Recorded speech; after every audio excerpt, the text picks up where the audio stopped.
in the West Coast region, leaving the affected persons in a state of despair after losing most of their belongings.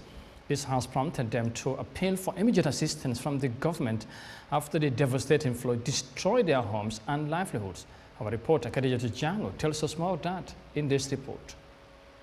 Like many African nations, the Gambia, due to its low-lying geography and the River Gambia, faces high vulnerability to climate change impacts like sea level rise, increased rainfall, and temperatures leading to droughts and floods. Over the weekend, heavy rains have caused severe damages in some parts of the country, including in Brikama, where residents of Brikama, Jeddah were hit by floods that resulted to the damage of their homes and belongings. In an interview with Eyeafrica TV, Brikama, a flood victim, expressed how the heavy rains caused the fence barrier between his property and his neighbors to collapse. He said this breach allowed rainfall to inundate the house, leading to the complete destruction of everything inside.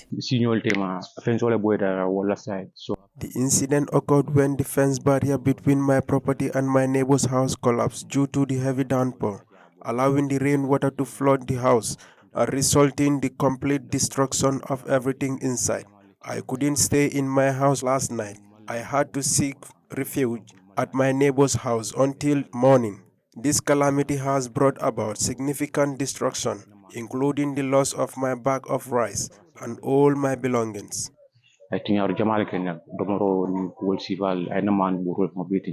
Bakari Tamba, another flood victim, explained that the flooding initially began in his kitchen before spreading throughout his house, ruining all the food and bed mattresses. He expressed concern as the little food they managed to save for survival has now been lost, leaving him worried about his family's well-being.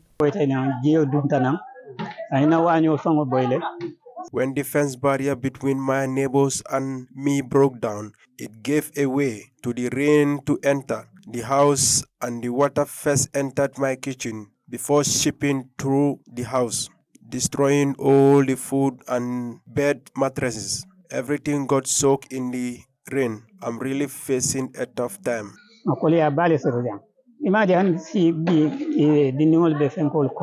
The affected residents of Brikama, Jeddah by the floods are now seeking aid from the government, and most of the affected persons are family heads who work from hand to mouth. This latest calamity has caused them a lot of suffering as they're struggling to rebuild their homes, replace lost food items, and provide the much needed support to their families. For African News,